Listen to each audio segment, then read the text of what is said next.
Maaf, tadi setelah dunia itu ada alam apa? Kubur. Sebelum pindah ke akhirat, pertengahannya ada alam kubur.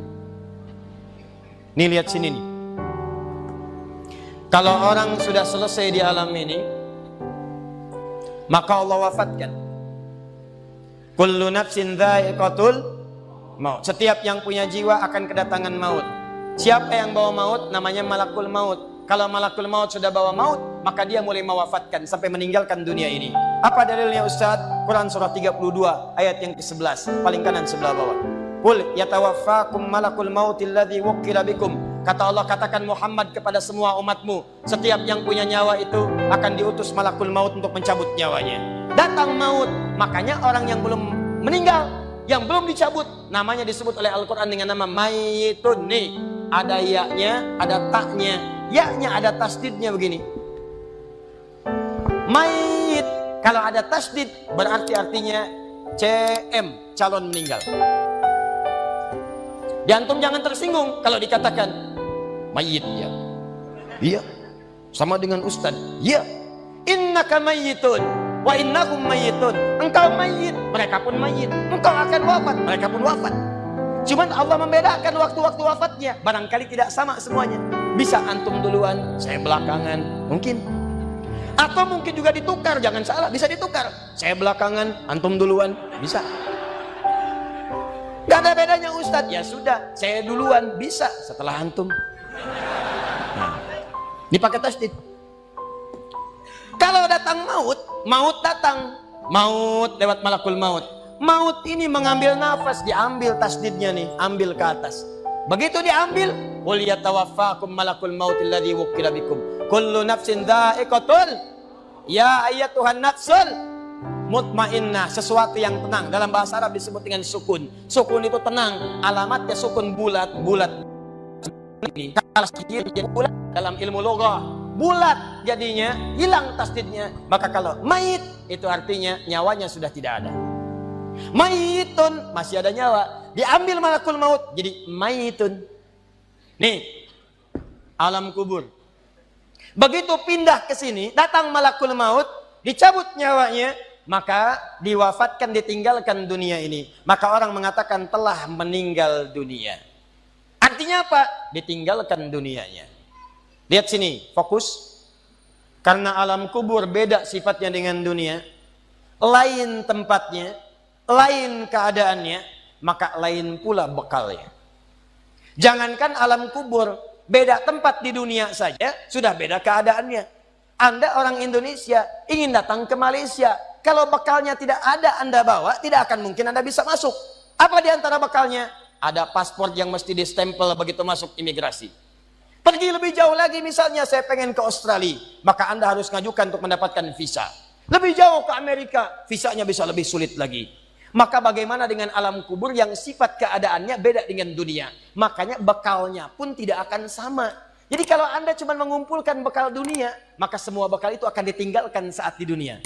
Maka orang mengatakan meninggal dunia, maksudnya meninggalkan dunia dengan semua bekalnya.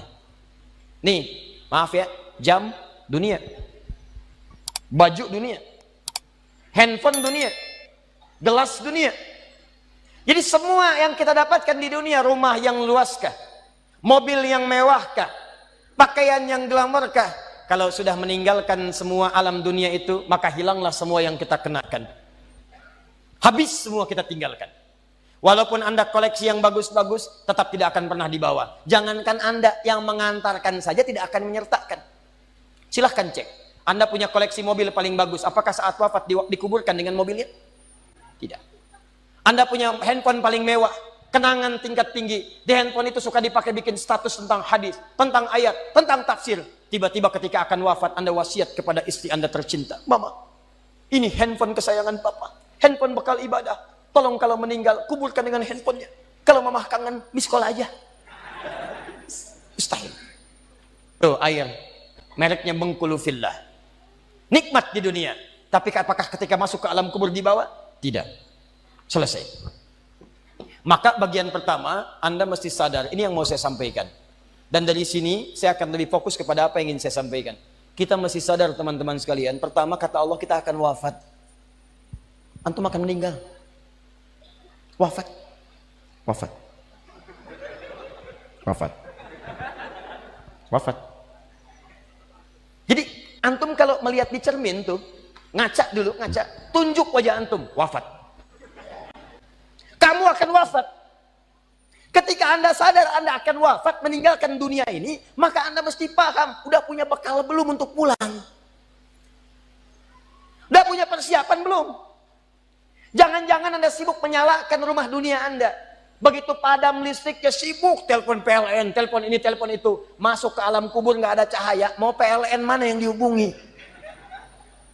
PLN yang datang malaikat mungkar. Man rabbuka?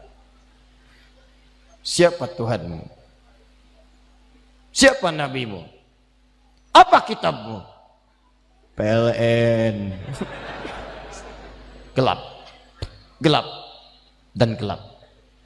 Karena itu orang-orang yang tidak siap dengan kehidupan berikutnya, maka mohon maaf, dia akan merasa ketakutan ketika meninggalkan dunia ini. Bahkan ada yang saking takutnya, malaikat langsung bergerak untuk memaksa dia cepat meninggalkan tubuh dunianya. Muncul Quran surah ke-8 ayat ke-50. Kata malaikat, akhriju anfusakum. Kamu ini susah banget pulangnya, maka dipukulin oleh malaikat. Pukul, pukul, pukul, pukul. Teman-teman, karena alam kubur itu bekal yang bukan bekal dunia, maka Anda tidak akan pernah bisa membawa cahaya dunia ke alam kubur. Maka saya ajak Anda pada malam hari ini, coba ayo kita berubah. Tolong pikir baik-baik, tidak akan ada yang abadi. Dan besok pun belum tentu hidup. Demi Allah saya katakan, Allah bisa mewafatkan kita pada malam hari ini. Saya cuma mau tanya sebentar aja merenungkan. Tolong tanya pertanyaan saya ini, tanyakan pada diri Anda sebelum tidur. Kalau Allah wafatkan Anda pada malam ini, sudah siapkan Anda dengan bekal pulang Anda kepada Allah. Karena itu hukum mengatakan, orang yang tidak punya bekal, maka dia tidak siap untuk mudik. Tuh lihat Ramadan tuh. Ntar sebentar lagi, tersisa tinggal 2-3 bulan ke depan, datang bulan Ramadan. Begitu di ujung Ramadan, orang semua siap-siap mudik. Demi Allah saya katakan, saya pernah mengadakan survei kecil-kecilan. Saya tanyakan pada sementara orang yang tidak mudik. Saya tanya, kenapa nggak mudik? Ustadz, nggak ada bekal. Dunia saja tidak punya bekal, malu mudik. Tidak punya bekal, susah mudik. Tapi yang punya bekal, oh dia nyari sebanyak-banyaknya. Begitu sebelum berangkat, tiba waktunya raya, dia siapkan. Bahkan ada yang kemudian mencari motor terbaik. Motornya Honda bebek, bekalnya singa. Motornya bebek, bekalnya singa. Karena bekalnya lebih banyak dibandingkan dengan sifat kendaraannya. Kendaraan kecil, motornya modifikasi. Tambah lagi pelepah pisang. Tambah lagi dus 1. Tambah belakang yang lain lagi. Numpuk semua di belakangnya. Dituliskan kemudian tulisan, aku pulang sayang, jemput ya. Masya Allah.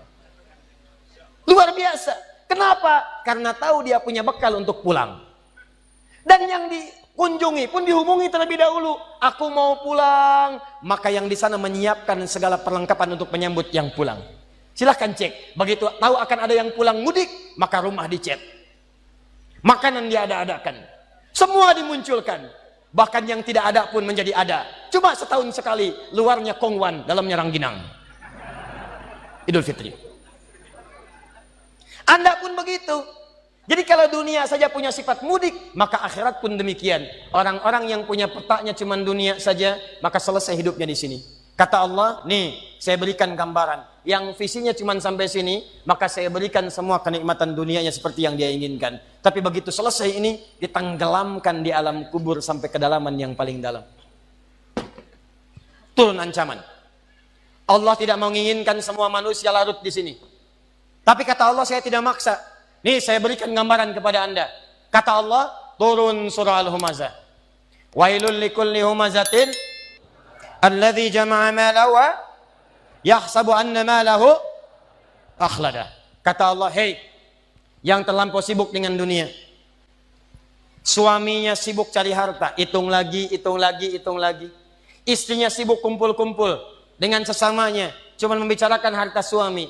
Sosialita yang senang dengan kumpul-kumpul saja, tidak ada manfaatnya, cuman ngobrol, cuman gibah, cuma macam-macam. Makanya ketika menyebutkan kalimat saling cela, saling ngobrol, menggunakan tak marbutah. Tak marbutah menunjuk pada perempuan. Wailul likulli humazatil lumazah, pakai tak, sedangkan tak sifat menunjuk pada perempuan. Muslim laki-laki, kalau ingin jadikan perempuan tambah tak di ujungnya, muslimah. Mukmin laki-laki, perempuan mukminah. soim laki-laki, perempuan. Wah, itu dia. Sesuatu yang kokoh, kuat, berwibawa, mantap, punya tenaga. Makanya tanda-tanda laki-laki pun beda. Punya kumis, laki-laki berkumis, perempuan tidak. Punya wibawa, punya kata-kata yang kuat. Makanya kalau ada laki-laki suaranya sedikit gemulai saja, itu akan kehilangan sifat wibawanya. Nama siapa? Nia. Oh. Nama? Nia. Nama lengkap? Kurniadi. Hilang.